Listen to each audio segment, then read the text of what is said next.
হ্যাঁ, অরিন্দম আজ বাংলা থেকে বলছি দীপন। নমস্কার। বুধবার কলকাতা হাইকোর্টে একটি মামলা হয়েছিল ইডির নথি সংক্রান্ত, তৃণমূল এবং মুখ্যমন্ত্রীর তরফ থেকে করা হয়েছিল।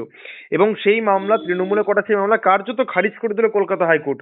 অর্থাৎ তৃণমূলের তরফ থেকে যে বারবার বলা হচ্ছিল ইডি নথি চুরি করেছে বা নথি সংরক্ষণের যে বিষয়গুলো, ইডি পরিষ্কার বলছে কোনো নথি চুরি হয়নি, উল্টে মুখ্যমন্ত্রী নথি চুরি করেছে এমনটাও দাবি করলেন কলকাতা হাইকোর্টের কাছে ইডি আইনজীবী। মানে হচ্ছেটা কি, মানে কে সত্য কে মিথ্যা? দেখুন, প্রথম কথা বলি, একজন ভারতীয় নাগরিক হিসাবে এই বাংলায় আমি গর্ববোধ করি, কিন্তু ক্যালকাটা হাইকোর্টে এই যে রায়টা, তার আগে যে নক্কারজনক ঘটনা আমরা দেখেছি, ভারতবর্ষে কোনো হাইকোর্টে এই ধরনের ঘটনা ঘটে না। এবার আপনাকে বলি যে রায়টা হয়েছে সেটা, ইডি যখন বলেছে যে আমরা কোনো নথি সিজডি করিনি, this question does not arise, সাথে সাথে মামলাটা খারিজ করে দিয়েছে। আর যেহেতু আরেকটা মামলা হ্যাঁ। সুপ্রিম কোর্টে আছে, যার জন্য ইডি আজকে অ্যাপিল করেছে, যেহেতু সুপ্রিম কোর্টের আওতায় মামলাটা ওখানে আছে, ওই জন্য আমরা এটা এখান থেকে সুইচ ওভার করছি।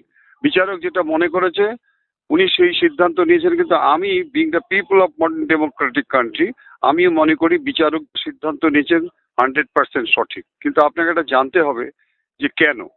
ইন্ডিয়ান কনস্টিটিউশন আর্টিকেল 253-তে যদি আপনি দেখেন, তাহলে আপনি দেখবেন যে পার্লামেন্ট থেকে ইডিকে কি দায়িত্ব দেওয়া আছে, কেন্দ্রীয় সংস্থাগুলোকে। এই যে ইডি যে তদন্তগুলো করে, তার তিনটে ডানা, পাখির যেমন দুটো ডানা, ইডির হচ্ছে তিনটে ডানা থাকে। তার মধ্যে একটা হচ্ছে ফেমা, 1999-এ এটা হয়েছে। তারপর হচ্ছে PMLA অ্যাক্ট, আরেকটা হচ্ছে গিয়ে কফি পোসা। এই কফি পোসাটা যেটা NIA অ্যাকশন নেয়, ন্যাশনাল ইনভেস্টিগেশন এজেন্সি, সেই। আর PML অ্যাক্ট হচ্ছে গিয়ে যে এই যে অর্থনৈতিক থেকে শুরু করে বিভিন্ন জায়গায় যে তদন্তটা করে। এখানে আপনি দেখে নেবেন যে আন্ডার সেকশন, স্পেসিফিক্যালি আমি বলছি 50, PMLA অ্যাক্টে আন্ডার সেকশন 50-তে স্পষ্ট করে বলে দেওয়া আছে যে দে আর অথরাইজড, তারা আজকে এটা তদন্তর সময় সিজ করবে, উইদাউট এনি উইটনেস সিজার করতে পারবে, অ্যারেস্ট করতে পারবে, নট অনলি দিস, এবং এইগুলো আজকে কোর্টে অ্যাডমিসেবল হবে, একদম স্পষ্ট বলা আছে। অতএব এই ক্ষেত্রে at the time of discharging their duties কেন আজকে করলো, এটা আপনারা নিশ্চয়ই জানেন। 2022 সালে গোয়াতে যে তৃণমূল কংগ্রেস যে আজকে ইলেকশনটা করেছিল, সেখানে নাকি হাওলার মাধ্যমে 20 কোটি টাকা যায়। এই যে 20 কোটি টাকা যায়, এই 20 কোটি টাকাটা সেই সময় গোয়াতে চার্জে ছিল হচ্ছে গিয়ে আপনার প্রতীক জৈন।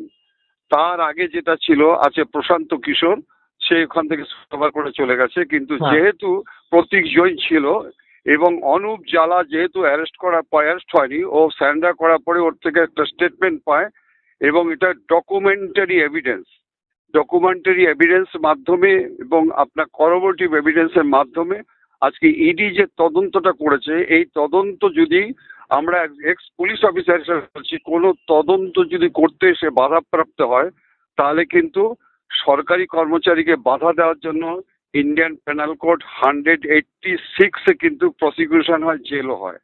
এবার লাস্ট বলছি একটা কথা, যে ডিসঅ্যাপিয়ারেন্স এভিডেন্স, ভারতীয় ন্যায় সংহিতা 230 আছে, ডিসঅ্যাপিয়ারেন্স অফ এভিডেন্স এবং মিস ইনফরমেশন দেওয়া যদি হয়, তাহলে তাতেও কিন্তু শাস্তি আছে।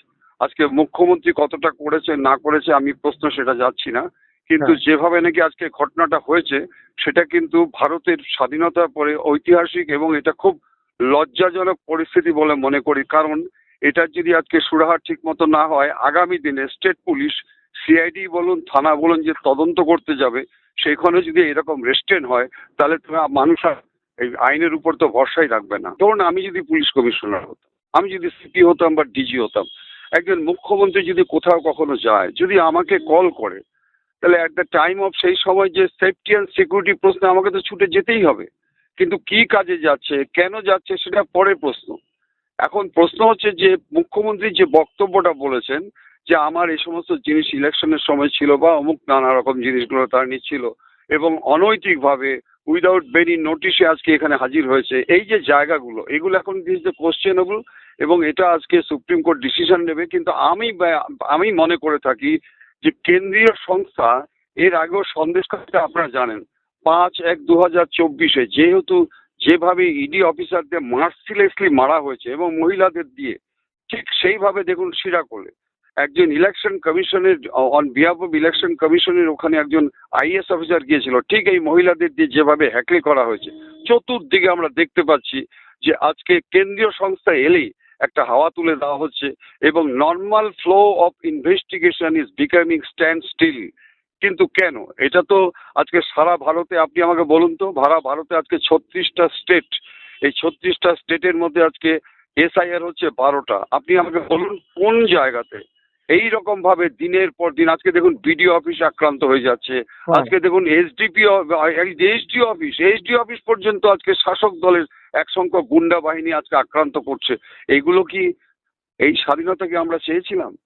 আপনি শেষ বলে দিচ্ছি, আমি এই আপনাদের চ্যানেলে জানি না, কিন্তু অত্যন্ত শ্রদ্ধা জানিয়ে বলছি, যে সমস্ত শ্রদ্ধা আজকে শ্রোতা শুনছেন বা শুনবেন, আপনাদের একটা ইনফরমেশন দিই, এই যদি চলতে থাকে তাহলে আগামী দিনে 2026-এ যে ইলেকশন হচ্ছে, মানুষ ভোট দিতে পারবে না।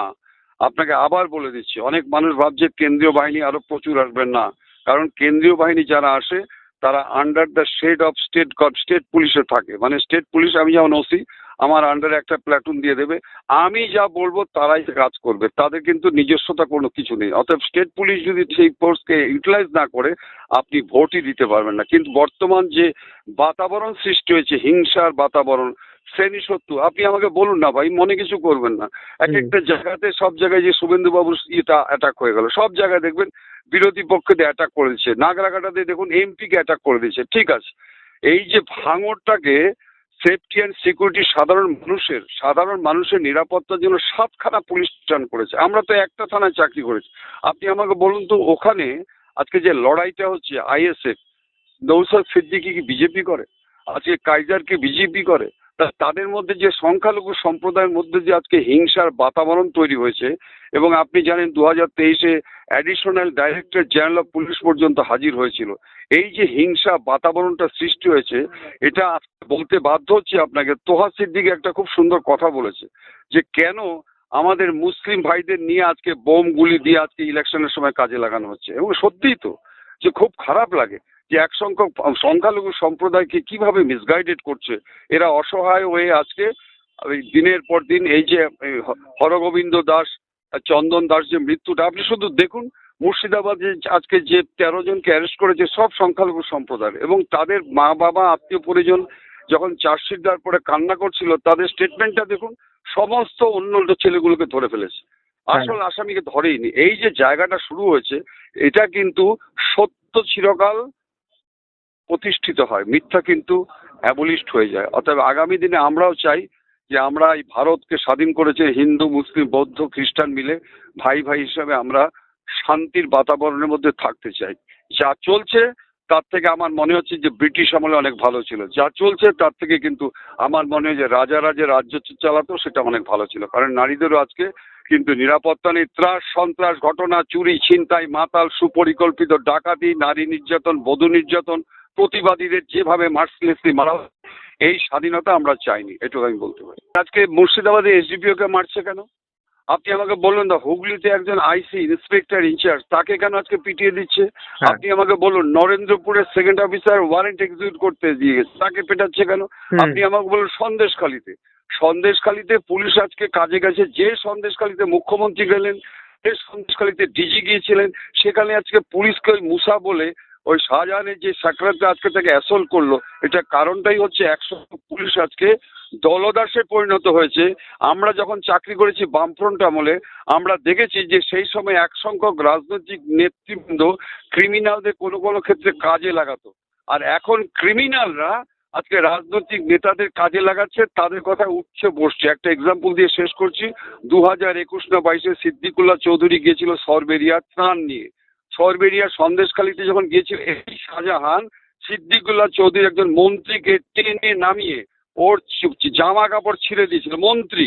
কিন্তু ওখান থেকে উনি being disappointed and overwhelmed with grief আজকে কিন্তু ফিরে এসে মৌনতা অবলম্বন করেছিল। এই যদি আজকে অবস্থা হয় যে আপনি আমি একই আইন যদি করি, তাহলে একদম সোজা লক আপ হয়ে যাচ্ছে। আর বৃত্তশালী যে মানুষ, রাজনৈতিক নেতা যদি একই আইন করে, লক আপ হচ্ছে না, লক পেয়ে যাচ্ছে। এই জিনিস চলতে পারছে, এইটা জিনিস চলতে দেওয়া যেতে পারে না।